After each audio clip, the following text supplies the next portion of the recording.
Hello, আসসালামু আলাইকুম। Welcome to Fatiha ব্লগে। কেমন আছেন? আমি তো আলহামদুলিল্লাহ ভালো আছি। প্রতিদিনের মধ্যে নিয়ে একটা ব্লগ শুরু করলাম। তো সকাল সকাল প্রতিদিন এখন রান্না করতেছি, তো ভাত বসাই দিয়েছি চুলায়। দোকানের জন্য ভাত রান্না করি, তারপরে ভাত দিয়ে তারপর আবার মেয়ে নিয়ে মাদ্রাসা যাই। তো সকাল উঠে ভাত রান্না করতেছি, তারপরে যে সবজি নিয়েছি কাটাকুটা করবো। এখানে নিয়ে নিয়েছি কহি, তারপর পটল। তো আজকে কী রান্না করব সব কাইটা কুইটা রেডি করেছি। এখানে নিয়েছি পাঙ্গাস মাছ, ধুয়ে কেটে নিছি, একটু গরম পানিতে ধুয়ে নিছি। তো হালকা একটু হলুদ দিয়ে দিব, হালকা একটু মরিচ দিব, তারপরে লবণ দিব। তো এটাকে আমি হাতে মাখবো, মাইখে তারপরে একটু কড়া ভাজা দিয়ে তারপরে আমি পটল দিয়ে আলু দিয়ে রান্না করব। তো পাঙ্গাস মাছ পটল আলু খেতে ভীষণ মজা লাগে। তারপরে এই মাছটা বেগুন দিয়ে রান্না করলেও মজা লাগে।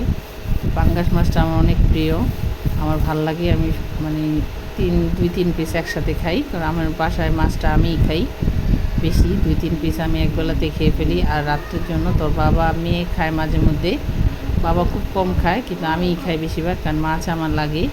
তো আলতোভাবে হাতে মাই খায়। এখন আমি একটু তেলের ভিতর লবণ দিয়ে দিচ্ছি, তেলটা গরম হয়ে গেছে। তো রান্না করি, 6টা বাজে উঠি রান্না করার জন্য। এত সকালে উঠে রান্না করি। হাজব্যান্ডের লেগে 2-3 পদ রান্না করি, কখনো 4 পদ রান্না করি এক হাতে। তারপরে মেয়ে এসে আমার ছোটো, তারপর বড় মেয়ের মাদ্রাসা দিতে হয়, উঠাইতে হয়, রেডি করতে হয়, ওর জন্য খাবার রান্না করতে হয়। কিন্তু সব কিছু নিয়ে ব্যস্ত আমি অনেক। তো একা সংসারে তো একা মেয়ের ধরার মানুষ নেই, এক হাতে সব কাজ করতে হয়, অনেক কষ্ট হয়ে যায়। তো এখানে যে পটল আলুর সাথে কয়েকটা সিম ছিল, ভালোভাবে এটা কষায় পানি দিব। তো এটার ভিতরে মাখা মাখা করে পাঙ্গাস মাছটা রান্না করবো। তো অলরেডি দেখেন আমার পাঙ্গাস মাছের রান্না শেষ। তো পাঙ্গাস মাছের কালারটা কত সুন্দর আসছে। তো মাছে একটু তেল না হলে, ভাজিতে একটু তেল না হলে ভালো লাগে না। তো এখানে হচ্ছে কহি ভাজি করবো। রান্না বাড়া তো সব আবার ভাত দিয়ে দিয়েছি, মেয়েরও মাদ্রাসা দিয়েছি। তো কতদিন ধরে আদাগুলো চলতে পারি না, কাটতে পারি না।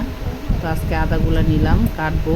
আর এই যে পেঁয়াজ কেটে রাখছি, রসুন এগুলো সব ব্লেন্ডার করবো। তো এক হাতে সব কিছু করতে, মেয়ে ঘুমায় থাকতে ফাঁকে ফাঁকে কাজ করতে সকালে উঠে। তারপরে তো পাউরুটি আর দুধ চা খাবো আমি। সকালে একটু হালকা পাতলাই নাস্তা খাই, চাটাই খাই একটু বেশি, মানে চাটা একটু পছন্দ করি। তো এটা এসে সকালের নাস্তা আমার।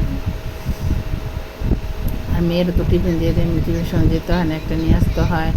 আবার পড়াবার পড়তে যায় 2টায়, তারপর আবার বিকালে আসে, আবার রাতে দিয়ে আসে, বাবা নিয়ে আসে।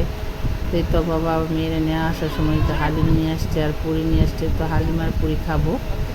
এই তো ভিডিওটা ভালো লাগে লাইক করবো, শেয়ার করবো। ভাতের ব্লগে আল্লাহ হাফেজ।